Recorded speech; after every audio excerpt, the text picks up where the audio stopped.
Welcome to Akathisia Stories, a podcast from MIST, the Medication-Induced Suicide Prevention and Education Foundation, in memory of Stuart Dolan.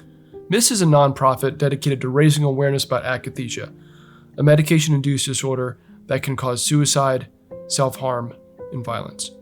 Our mission is simple: increase education and save lives. Stacey is a 48-year-old housewife and artist residing in Southern California. She has had akathisia not just from pharmaceuticals, but also due to hormonal issues and what she believes was PANDAS in childhood. As a result, she has had bouts of akathisia since youth and has had it chronically since a protracted withdrawal from Klonopin, plus reinstatement that occurred approximately 10 years ago. At the time of the withdrawal, she was wrongly diagnosed as bipolar and polydrugged. She is currently working on tapering off these medications. So hi, Stacey. How are you doing today? Nice to meet you. Doing pretty good today. It started out rough, but it's getting better as the day progresses, which is very common for me. Mm-hmm. What made you want to speak out about this and kind of share your story? Well, obviously it's the fact that I suffer from akathisia, but it's being within the community. Like one of the things that you always hear people say over and over is, God, I wish somebody had told me. I wish I had known. And a lot of it, like, there's not a black box warning for it currently. So it's just a way for people to be warned. And not only that, but right now, like, there's black box warnings for suicidality and homicidality. But the reality is that basically what they're talking about is akathisia. That's what causes the people to act on it. And because there's no warning for akathisia, people don't know that it's a movement disorder. They don't know what to look for, like whether it's pacing, this extreme irritability inside them. And not only that, but also like kind of gives the illusion that, oh, well, I'm taking an antidepressant. It might get me more depressed than it might make me suicidal. And if that happens, I can stop this antidepressant. It'll go away. Well, that's not technically true because if you get this neurological movement disorder, it can stay with you. So it's just a way to get people more informed about what really truly to look for. Mm-hmm. And I know for you, you've said that you've basically been dealing with this pretty much your whole life. Can you kind of take us back to the beginning and, I can, and it gets, see, you can actually get it not just through pharmaceuticals. There's also, you can get through brain trauma, you can get from Parkinson's disease, you can get it from dementia. I personally, I remember being 12 years old and having episodes of akathisia. And for me, I personally believe what I had was PANDAS. PANDAS, it's not that well known about, but what it stands for is pediatric autoimmune neuropsychiatric disorders associated with streptococcal infections. Basically, it mostly happens in childhood. It can happen in adulthood as well, but it's from strep infections that can actually, cause encephalitis within the brain. And when it does cause encephalitis, it attacks the I may be pronouncing this wrong, basal ganglia region of the brain, which is affected that controls movement. So it causes this insane restlessness. One of the main things that people really point out with PANDAS is that children will immediately get really bad OCD and tics, like Tourette syndrome's very common with it. And it happens like nearly overnight. And that's what happened to me in the third grade when I was 12. And because of that happening to me, like, along with like having these episodes where I had episodes of like rage, like you won't believe, and insane irritability. But there's this one main, um, I'll get into it a little bit later, where there's like this one episode that like really sticks out the most. But kind of lost my track of No, but thoughts a little bit. I'm sorry. well, I know. So I believe it was trazodone. That was the first thing that you were prescribed, right? Kind of around that time. Yes, it was, but now I was getting to the why I believed I had pandas. Mm-hmm. And it was because I developed this insane OCD and Tourette, well, tics simultaneously. But not only that, but I had an abscess tooth at the same time. Like this all occurred. An abscess is caused by strep. So when you correlate the two, it makes sense. And the thing with pandas, like I said, it attacks the basal ganglia region of the brain. If I'm correct, hopefully I'm saying that correctly. But and that's actually the same region that's affected with akathisia.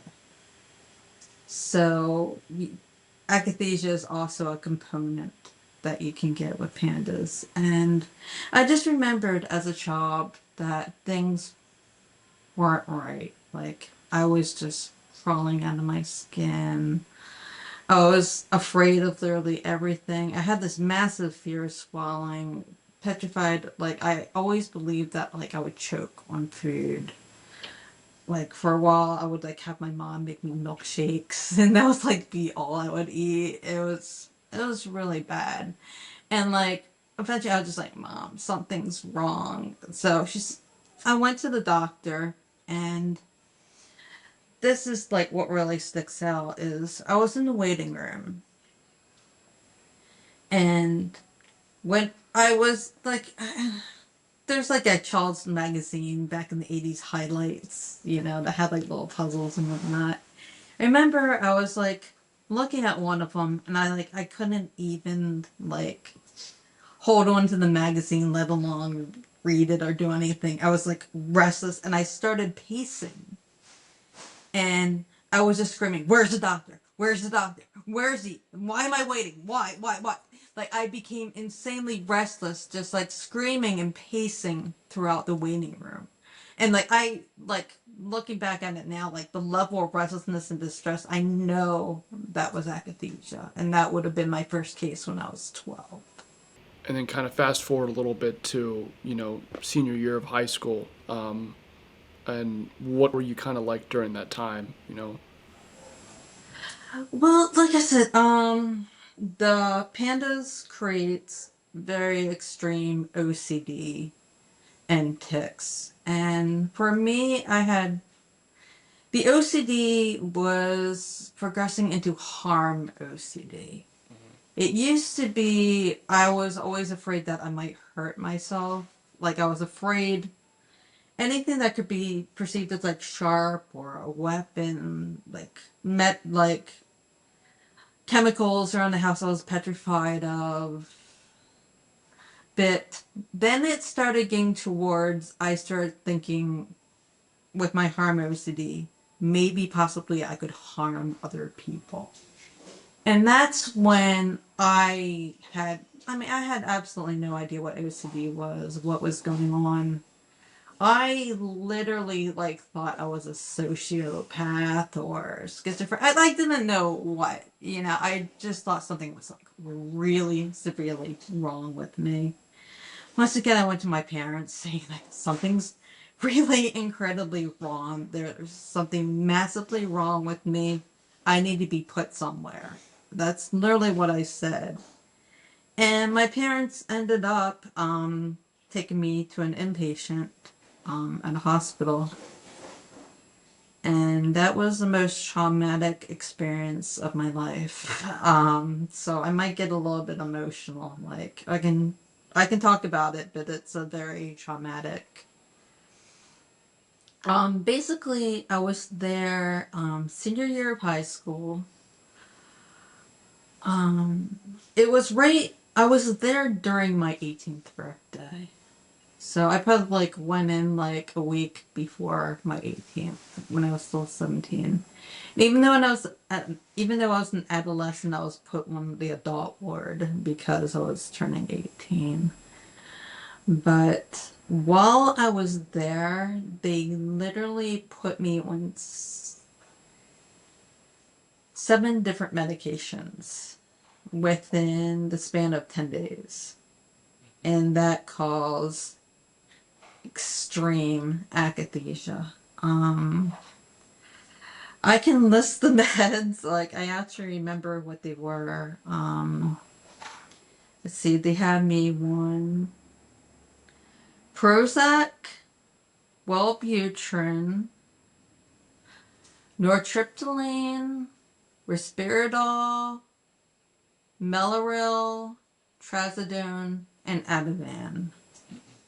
The Ativan and the Mellaril were the ones that they kept me on like the entire stay. The other ones they just kept like having me on this for a day or two and then switching me. And I had very like stereotypical motor, well, both motor and internal akathisia, where not only did I feel like I was going to jump out of my skin, but I had to like pace endlessly. I found I could not sit down to save my life. Like, even during meals or during like groups, I would have to stand up. I literally could not sit down. I was just screaming at all the orderlies, like, I need help. Knock me out now. Get just help, just screaming for help. They couldn't really do anything. And these were medications I didn't want to take.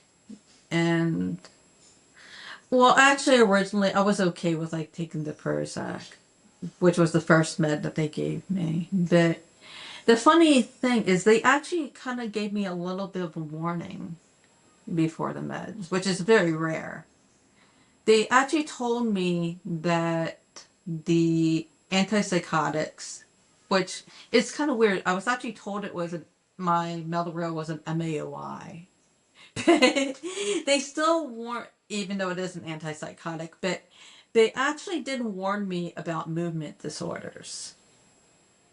But the way that they worded it, they didn't really like get a grasp to. It sounded like they were like kind of describing dystonia, but getting it wrong. Like they were saying, well, basically what can happen with the side effect is like you'll try to like move your limbs a certain way and it'll move the other way. Mm-hmm. So it sounds like they were kind of trying to explain dystonia, but I was petrified. Like, the second that they started to describe that, I'm like, and they even like said it can stay with you and not, you won't be able to do anything about it. I'm like, I do not want to take this med at all. And they said, well, if you don't take these meds, then you might not get out of here. We'll keep you. Now, being young, I didn't know if they were talking about temporarily or permanently. Like I've never been a psych hospital before. I don't know how they work. So I was just like, so the fear in me of like, I want to get out of here, I took the meds and lo and behold, yes, because they put me on 7 different meds, I ended up with akathisia. And in that time, the worst thing about it was I honestly did not sleep at all. for at least 9 days. And once I did not sleep at all, I mean, I didn't even close my eyes. And I was so petrified of the meds and what they were doing to me that I believed that if I closed my eyes, I would die. And I would even tell that to the doctors. And they would keep trying to give me trazodone to sleep. And I wouldn't take it because I literally thought, like, if they gave me another drug, that was it. And I do remember, like, collapsing once just from all the meds. Like, my blood pressure got really low. But there was also a lot of abuse in the hospital, like mistreatment. The biggest one, apart from like just being given all these crazy meds, was apparently what had happened, and I don't fully understand like why it led to what happened, but apparently my doctor, the pediatrician from the ward, he went on vacation, and I don't know like what the staff thought, but they just like had a free for all, you know? And I was on a suicide watch because I developed the akathisia. I'm like, I need to like, this needs to stop. I will kill myself if this doesn't stop. And what they did was they put me in the quiet room. And the quiet room consisted of absolutely nothing, just completely bare except for a yoga mat. I did not have a pillow. I did not have a blanket. Just the yoga mat. So it was bad enough I had akathisia, but if you think anybody can sleep in that, in those conditions. And worse yet was there was a girl that was probably around my age that was I remember like her story. Her father molested her, you know, and they kept her like every night. There was two quiet rooms. There's the one I was in and one next to me, and she would always be like tied up to a gurney. They would give her an injection of some med, and she would just scream all night long. And I would just be hearing that screaming the entire time I was going through what I was going through.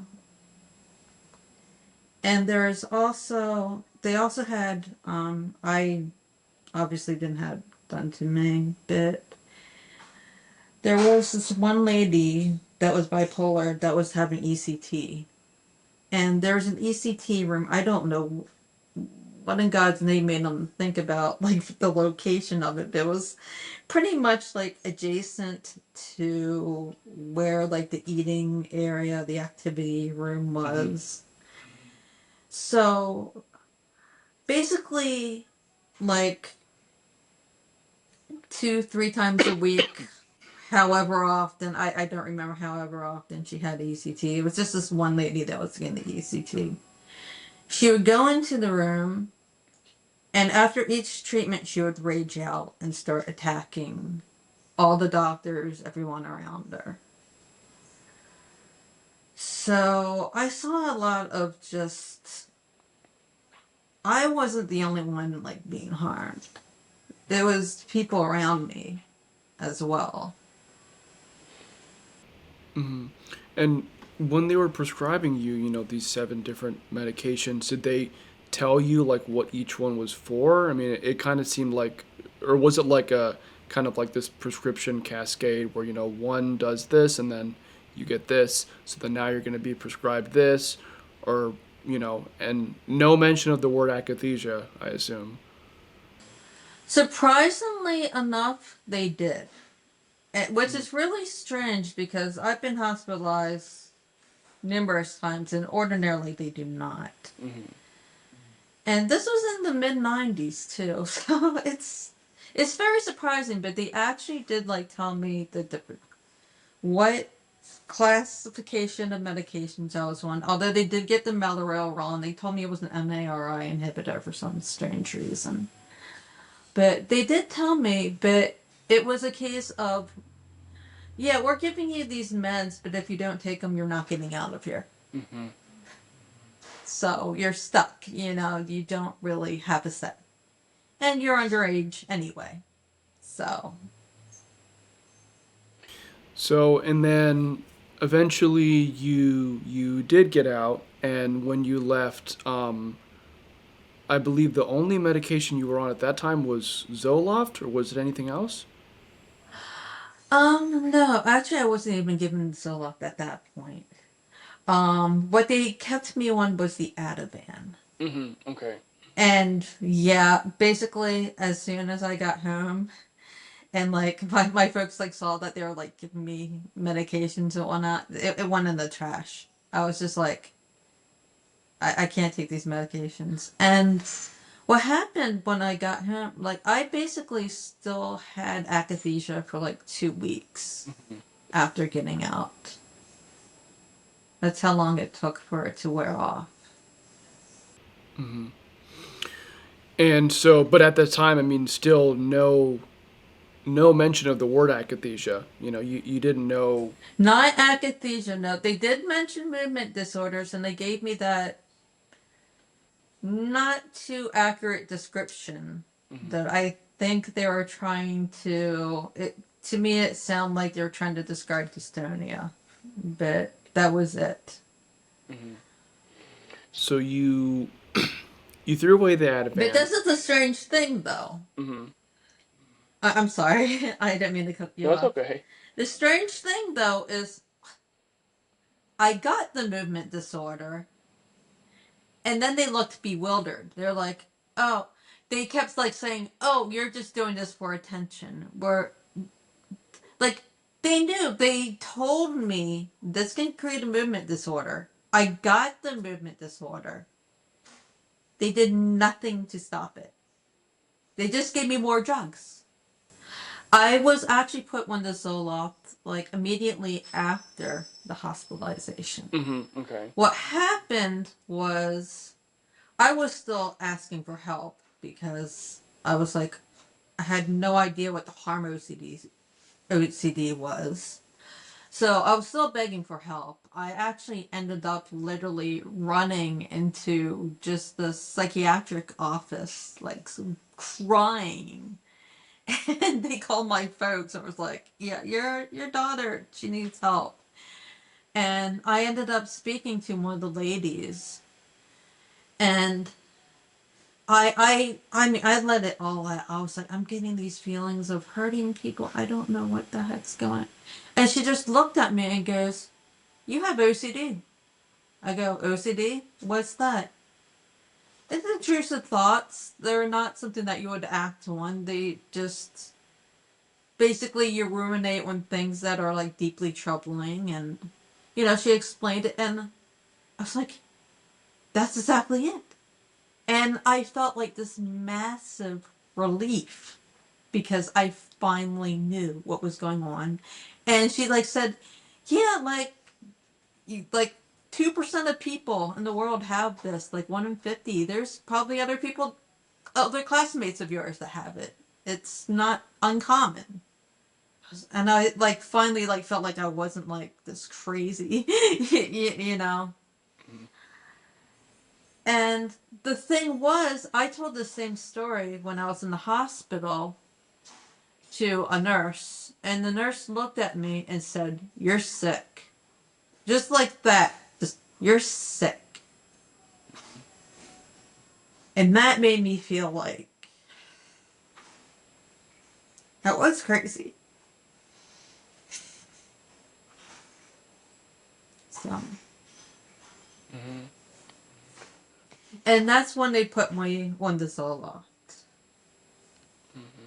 And the thing was, when I was put on the Zoloft, I was told that I would have to be on it for life. And I was 18. So it was just always prescribed to me. No questions asked, like when she's gonna get off of Zoloft. It was just. So that was like the first medication I was consistently on. And still on it to this day, and it's been 30 years. So I'm And completely dependent on it. If I just so much as miss a dose, I have the worst akathisia imaginable. It's because I was literally told, you gotta stay on this for life. You got OCD. This is what fixes you, you know? and so when you were first prescribed Zoloft, before you said you were feeling maybe kind of lethargic, and have you kind of felt those feelings change, whenever you were kind of changing the amount or anything? I don't see. I've been on it for so long that there are times when I was on like the lowest dosage, and there was times when I was on the maximum dose. But I remember, yeah, it made me very lethargic. Like I would just nod off continuously. I could not stay awake for the life of me. Like I would literally go to other people's houses. Like I go visit my relatives. I'd fall asleep on the couch. That was like the normal thing that Stacey did. Was Stacey has to sleep. She's out. So it was very hard for me to stay awake. But the scariest thing was driving. Like I actually like fallen asleep at the wheel on a couple of occasions. And the worst was, oh god, there was this one time I remember. Um, I used to perform in a band with an old boyfriend. And I was actually in the process of driving to band practice to his house. And I basically like had a fugue state. I had complete this at the time. I think I was on like the maximum doses of Zoloft, like 200 milligrams. I remember I was on a very high dose, and I just had no idea where I was driving, even though I was like going like towards his house. I couldn't figure out if I was going towards his house or if I was going towards my house. Like I didn't know which direction I was going in. Didn't know what day it was. I didn't even know what time of day it was, even though it was bright out.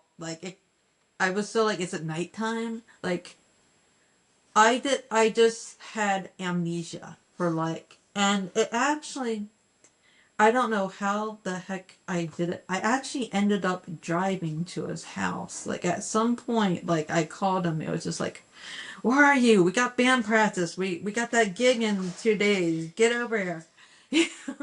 So somehow I managed to like get to his house, and even like when I was at his house, I was completely disoriented. Like I'm like, what is this gig he's talking about? Where are we performing? What am I doing? Like it was almost like being in like a dream state, but just not. I couldn't like recall anything, and it stuck with me. I was still like that for like 2 days, where like I just couldn't remember like the most basic of things, and just was so disoriented. Like I. Okay, so basically when I was 25 years old, I was put on Clonopin. And the reason why I was put on Clonopin was the most insane reason. I was actually roofied when I was 25. And apart from being roofied, I did escape the attack, but I had really bad akathisia that lasted like a good 2 weeks. I didn't really know it was. I didn't know it was akathisia at the time, though. I thought I had really bad anxiety. They ended up putting me on Clonopin, which is probably like the worst thing you can do. Like you're roofied, you get you got akathisia from one benzo, and then you put you on another benzo. Is basically what happened to me. So they put me on Clonopin, and they didn't like tell me like how addictive it was or whatnot, and basically I just had doctors just prescribe it to me throughout. But eventually in my late 30s, I was having trouble getting pregnant, and I was trying to get pregnant, and I was told by my doctors, well, you're on Clonopin, you can't be on this. You need to come off of it. And so I went to my doctor, told her, I plan on getting pregnant. I can't be on this. So she came up with a taper plan. The taper plan was basically what she did was she just took my pills and split them in half every couple of weeks, like very rapidly. And I had protracted withdrawal. That is what caused my, like, basically the level of, like, I have chronic akathisia to this day, and it pretty much started with that instance of getting the protracted withdrawal from Clonopin.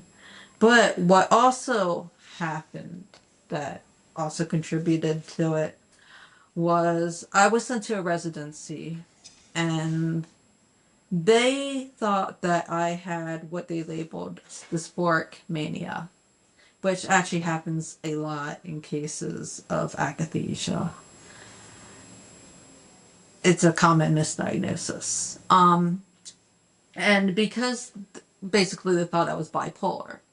So what they did at this residency was they polydrugged me like crazy within the span of 6 weeks. Like once again, like I was as a child, they just they put me like at least on 5 different medications. And those medications, like I was able to taper off of one of them, and to this day I'm still stuck on the other 4. And that's why I myself am still dealing with akathisia, is because I was given all these medications. I became dependent on them, and it's a case of like having to taper off of them. I've been hospitalized at least 40 times. I've been in 2 residencies, and it's like every time you go in, it's like one doctor's like, let's go up. And then another doctor's like, no, this might be harming you. Let's go down. Like, they just guess, They're just like, let's just tweak it somehow and let's see what happens. So it's gone up and down, up and down. But of course, once I found out like that I had akathisia, then I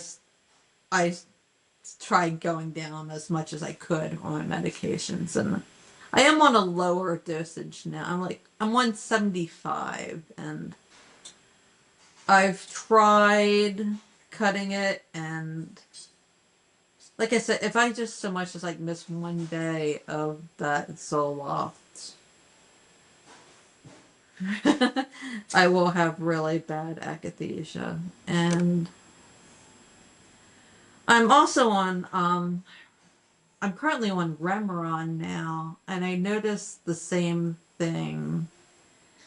Like the funny thing with Zoloft is I can't go up on it either. It actually gives me tachycardia if I go up any higher than 75. I've noticed that. With Remeron, like if I go up on it, I don't have any extra symptoms. But I've tried micro tapering it like 5%, and even then I get the worst akathisia. It's so that's one thing, is like a lot of people know that akathisia it's basically low dopamine in the basal ganglia region of the brain. But there's obviously other things going on too with akathisia that I don't believe for a second that it's just dopamine related, because a lot of people get it from antidepressants, they get it from My God, I've heard of people get it from hormone replacement therapy, people get it from antibiotics, people get it from just many different meds. So it can't just be dopamine related to me. It needs to be probably something else that's more to it. And out of all the doctors that you've seen, how many of them have recognized akathisia? That's the crazy thing. Like I'm 48 years old now.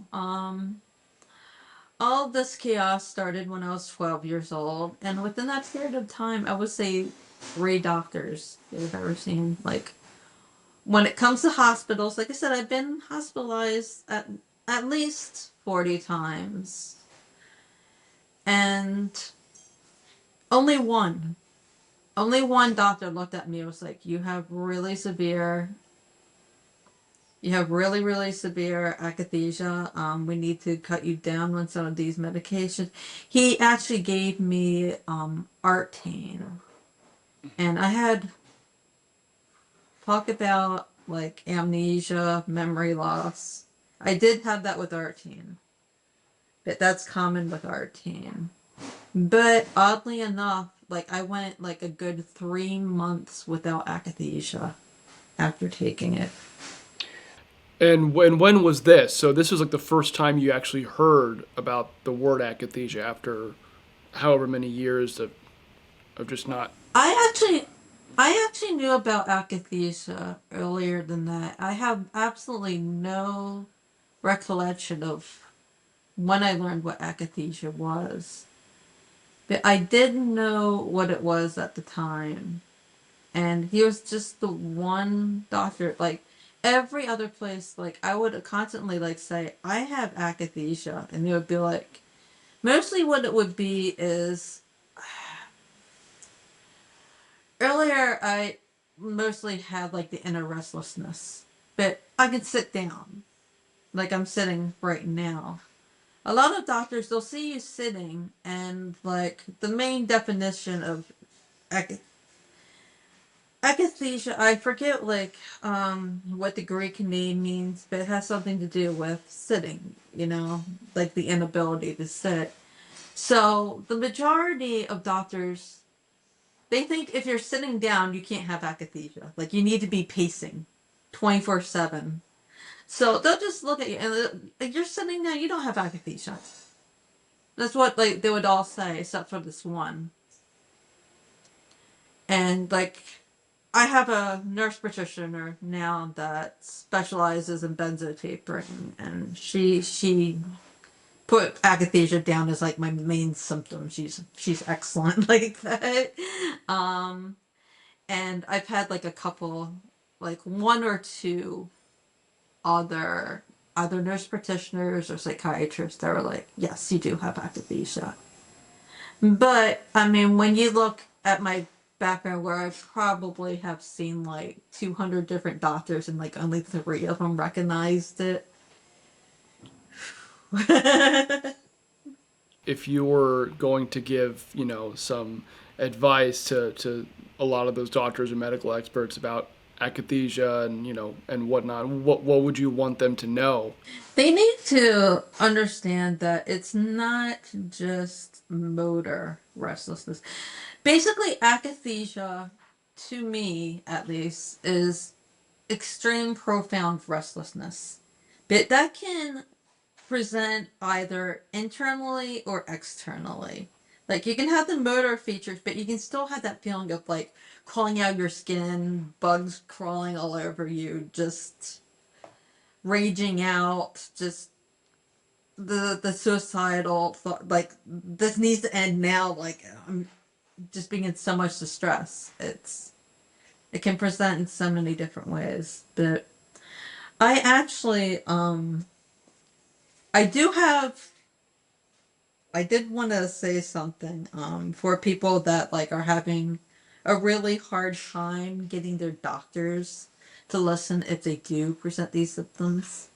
The thing about akathisia is doctors will like they'll either say that they don't know what it is, or they'll just think it's like it's either only acute akathisia, like you if like if you take a antipsychotic and you get it right away, they might recognize it, but they don't recognize it if you've been on like a med for a period of time, or even if you're on a med that's not an antipsychotic, because so many different medications can cause this.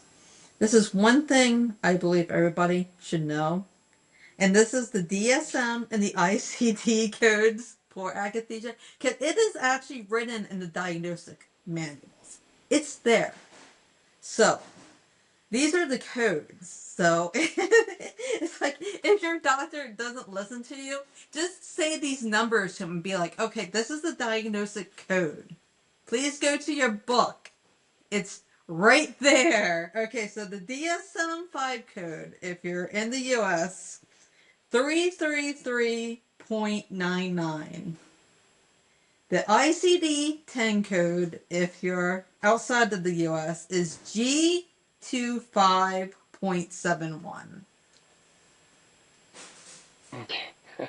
Remember those codes? And We've had other people on the podcast kind of talk about genetic testing, right, and metabolizing and stuff. And I know you took the gene site test, um, and then you kind of found out that you were a low metabolizer. Can you kind of talk about that experience? Like what kind of made you want to take that test and figure that out? Did someone point you in that direction, or how'd you come across that? well, a doctor did recommend it to me. I actually took it a couple of times, to be honest. And it did show that for me, I am a slow metabolizer, in which case, like, medications build up in my system. So, I basically, like, I'm the type of person that would need lower dosages. Like, they can build, like, when the meds build up and build up and build up, of course, that can.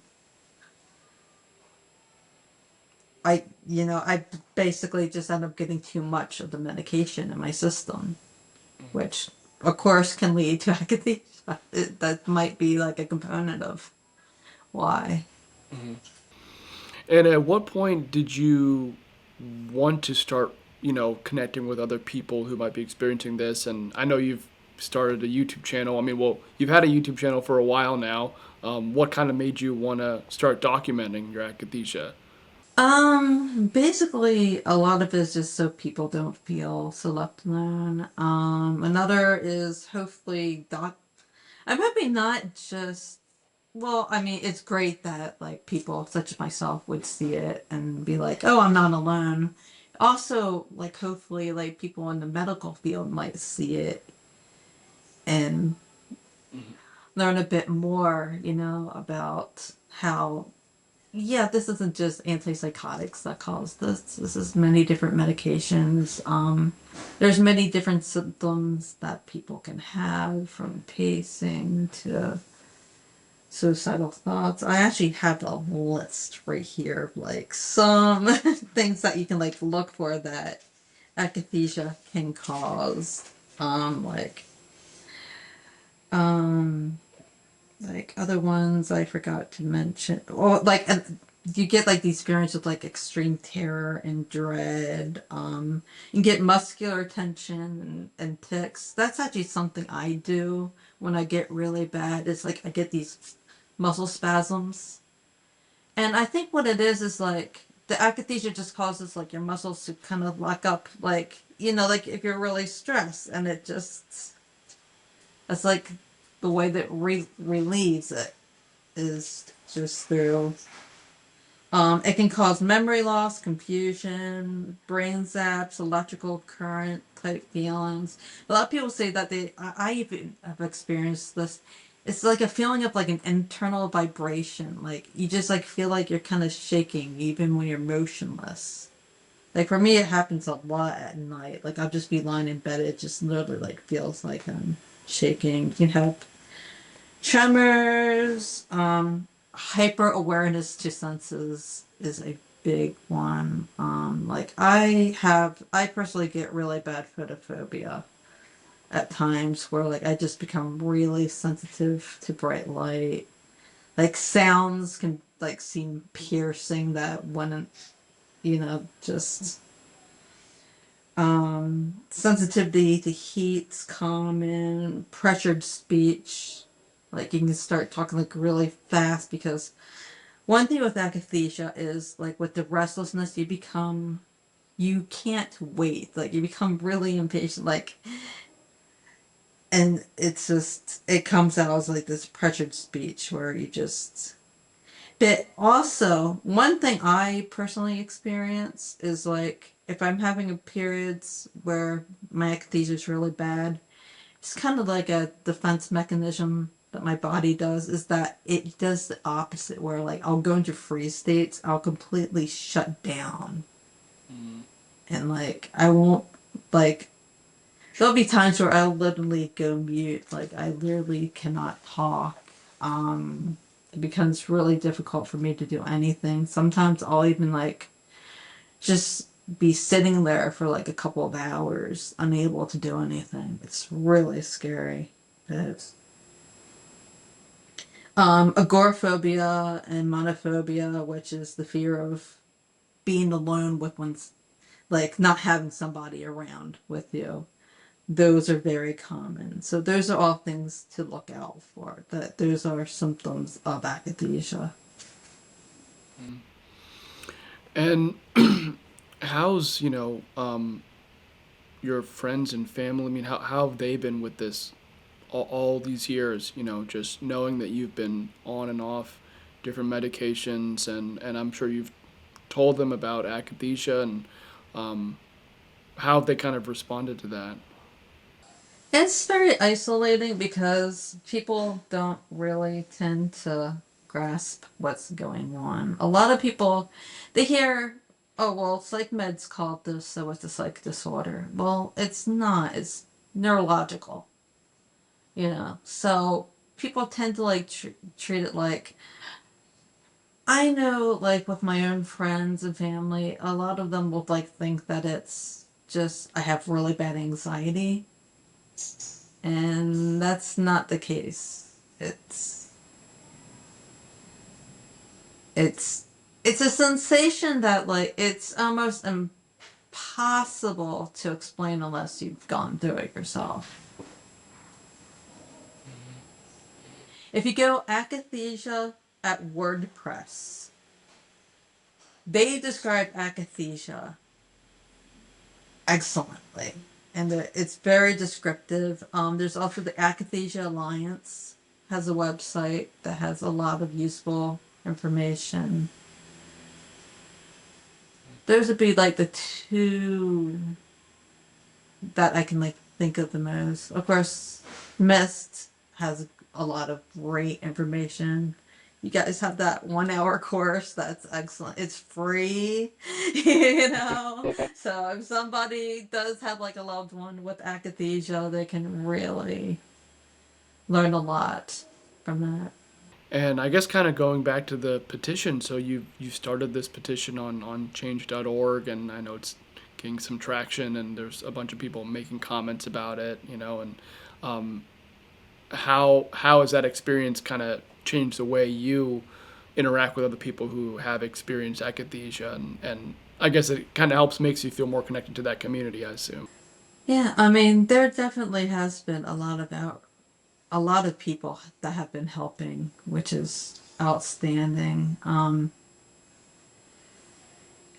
It's a great. I noticed it's a great way for like There's a lot of different communities on akathisia, and like a lot of people have been connecting through that. Did you want me to talk a little bit about the petition itself? Sure, yeah. So the name of the petition is Require Black Box Warnings to Explicitly Name and Describe Akathisia. You can link to it through www.change.org/akathisia warning. And basically what it's asking for is right now, when it comes to black box warnings, there are black box warnings for suicidality and homicidality. but they don't go into length. So what you're left with is people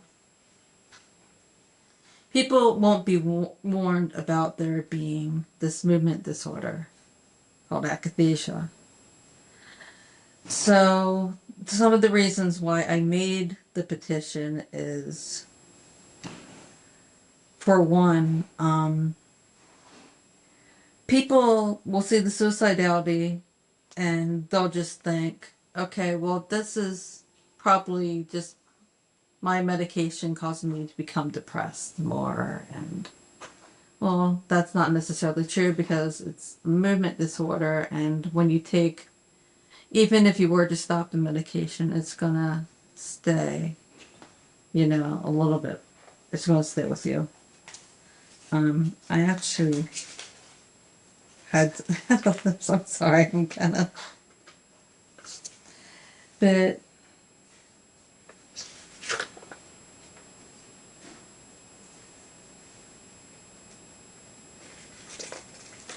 I'm sorry, I forgot the list. That's okay. But another reason is because people don't know how to look for the akathisia. It doesn't say that it's a movement disorder to look out for. It doesn't warn you to look for pacing or to look for this extreme restlessness. So basically, what I said is what I want. This is what I want to be replaced instead of the suicidality, homicidality. Is that it says akathisia, instead replace it with akathisia, a neuropsychiatric movement disorder linked to suicidality, homicidality, so people can connect the dots. Okay, so this is the reasoning why I felt that black box warnings that specifically state akathisia is important instead of ones that just say suicidality, homicidality, and nothing else. And these are the points that I put out within the petition.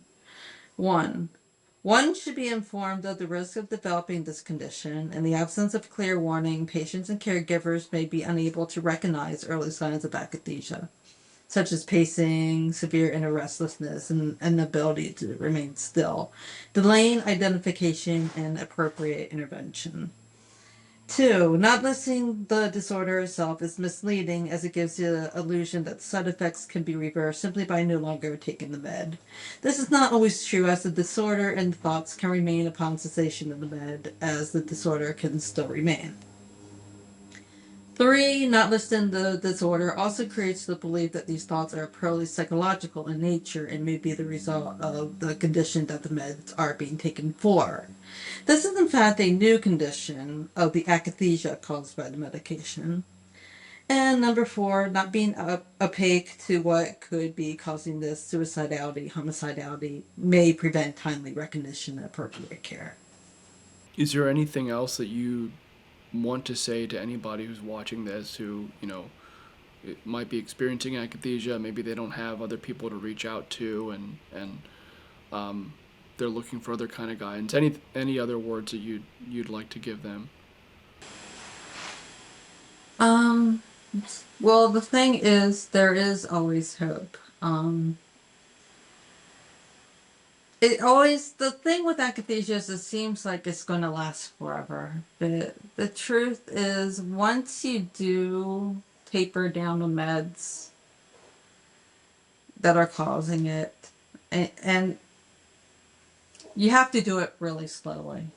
That's one thing that I really want to stress is that basically when you taper meds, do it by percentages, not just by, and do it very gradually, like 5-10%. It's probably the max. But the thing is, although it can be really, really intense at first, once you do taper down, you will level out and things do improve. Like the body does heal. The mind heals. One thing I hear a lot about is people consider akathisia a type of brain damage. Well, that might be quasi true in the sense of neurotransmitters. But the thing is, your brain structure hasn't changed any. It's still there. It's still. In other words, like, I mean, there are people that have survived car wrecks, that had like really severe brain trauma. They heal. Even though your neurochemistry from these meds have been altered, within time, they can resort back. So what kind of helps you, I guess, power through or get your mind off the akathisia? I know you said that's your artwork behind you. So you're an artist. Do you do anything else that kind of helps? Basically all I do. That's basically all I do is I always need to be doing something, because if I just sit there, not only because do I become restless because I just like feel like I have to move, but like I just get like these ruminating thoughts that just will drive me crazy. So I need to do something that not just gets me moving, but also distracts my mind. And for me, it's artwork. That just,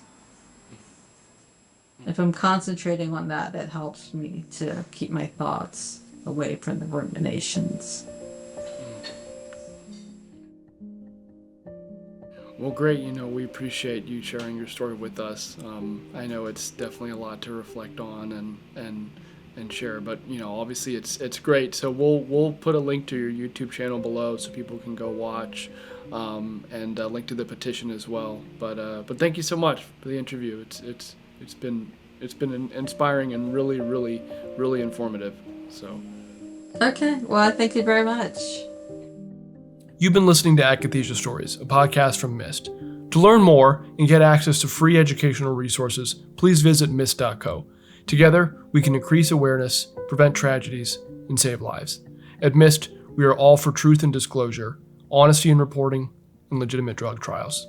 Thanks again for listening, and I'll see you in the next one.